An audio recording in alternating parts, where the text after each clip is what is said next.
If we don't do it now while they're in our house, who's going to do it?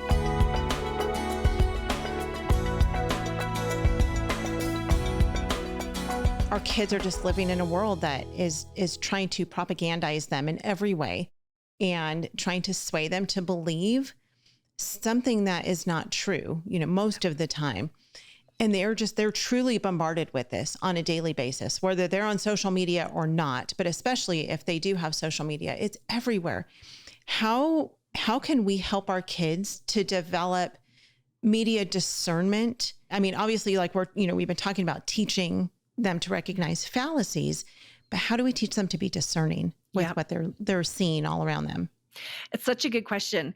One of the things that my dad did when we were growing up that used to drive me nuts when I was a kid, right? When I was a teenager.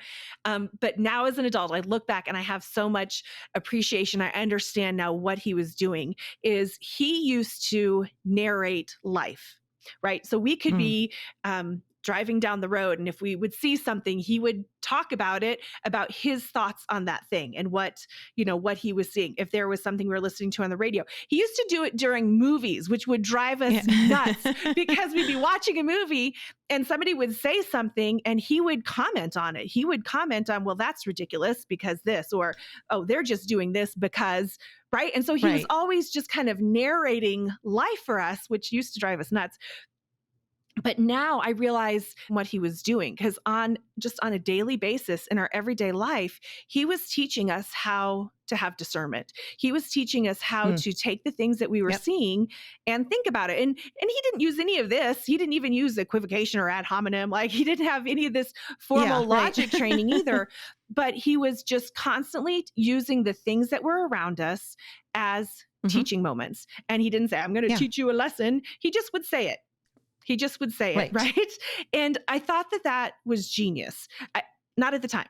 Now I do. Now that I have my own child, my own teenager, I think that's genius. And so I think one of the first things that we can do is we just have to be aware to take the things that we're seeing on the daily basis and talk about them with our kids.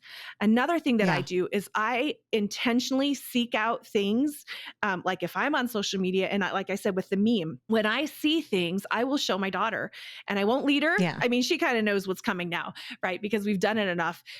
But I'm very intentional about bringing material to her for her to digest. And she's not on social media yet, right? So she's not getting the same things that I'm seeing.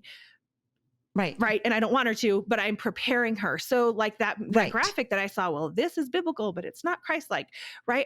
And so I said, what do you think? And I made her think. They came back with one answer and their first answer was right. But I said, okay, that's awesome. And what else? Right. And so I'm making her think and having these conversations about the things that they're seeing. If we don't do it now while they're in our house, who's going to do it? Right? If we're not intentional about doing it. Another example is finding 2 different news articles, 3 different news articles on the same topic and saying, okay, let's read these. Let's read these 3 different news articles. And now let's have a conversation about it. Let's talk about, is this a fact piece or an opinion piece? Do they know how to tell the difference between fact or opinion? What is the worldview of the person who wrote this? Does this person have any cognitive biases? What might they be? Are there any fallacies being used in this article?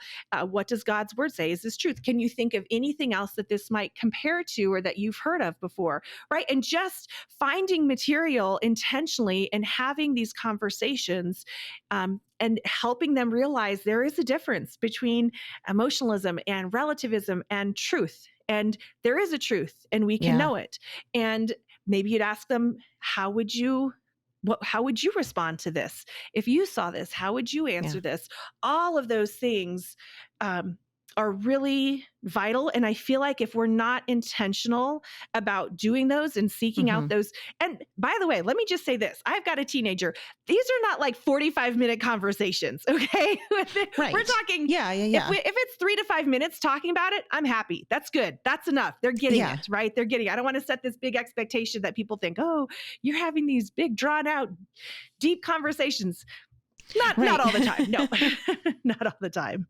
Yeah. Well, I appreciate that you talk about intentionality with it too, because we do have to be intentional in raising our kids. Yes. It is hard work, but we have them for such a short amount of time, and we have such a privilege of being able to be with them and be the ones who are training their hearts. And this is part of it. This is part of training their hearts and pointing them towards Yes. Jesus. But we have to be intentional about it. It is not going to just happen on its own. Homeschool Insights is sponsored by CTC Math. If you're looking for a great online math program, visit ctcmath.com and try it for free.